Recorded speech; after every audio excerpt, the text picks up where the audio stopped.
project we're going to be talking about today is Zen-Tangle. What I love about this project is students of all abilities can achieve this project. Students have two choices with Zen-Tangle. They can choose their spirit animal. So I have a student who chose to do his dog, which was a bulldog, and I had a student who chose a playful penguin.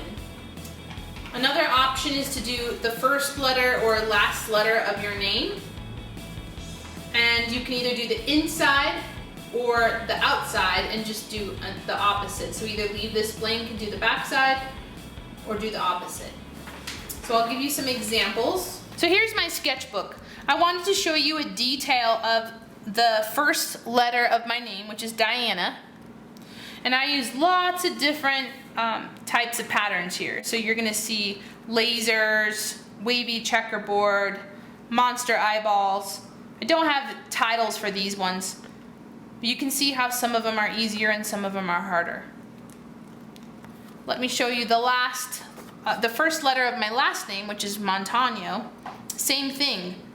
They look hard, but what makes it look so amazing is just the variety of patterns. You may choose to do an animal. So here's an example of how I did a octopus in my sketchbook and how I used the seaweed swede design as the main element in my sketch. Here's an iguana where I used mostly black and white, but I added shades of green for a little bit of color. Now I'm gonna move on to showing you exactly how to achieve some of these patterns. The most important thing is to make sure you practice so you can feel comfortable with the patterns before you apply them to your finished piece of art. The first one I'm going to show you is spirals. I'm going to start with one spiral and keep adding to it. It's okay if your spirals bump into each other. It's okay if some of them are baby spirals, and it's okay if some of them are huge spirals. All you want to do is fill in the whole space. There you have it. There is my spirals pattern.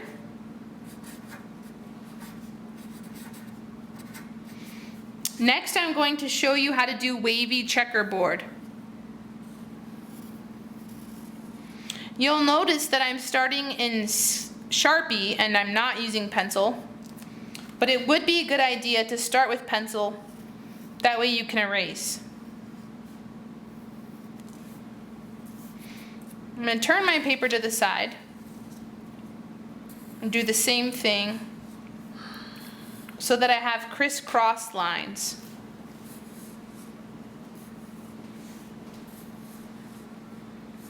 The next part is really important. I want to make sure that I put an X mark on the spots that I want to color in.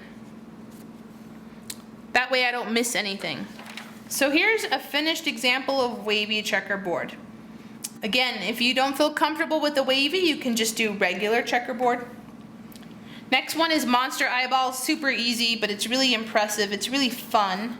And I just love the title of it. So you're just going to make a black circle.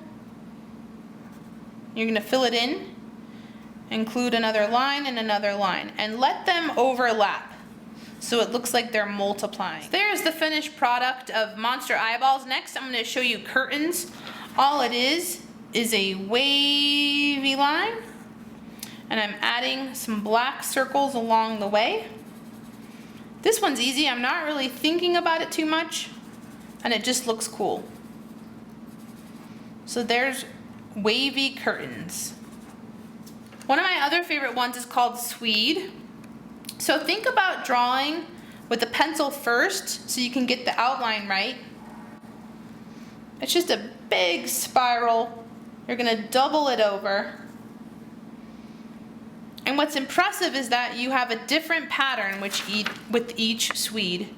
So I did polka dots, a candy cane pattern, and on this one I'm just going to do thin stripes. This one I call Triangle Town. It's just a series of lines.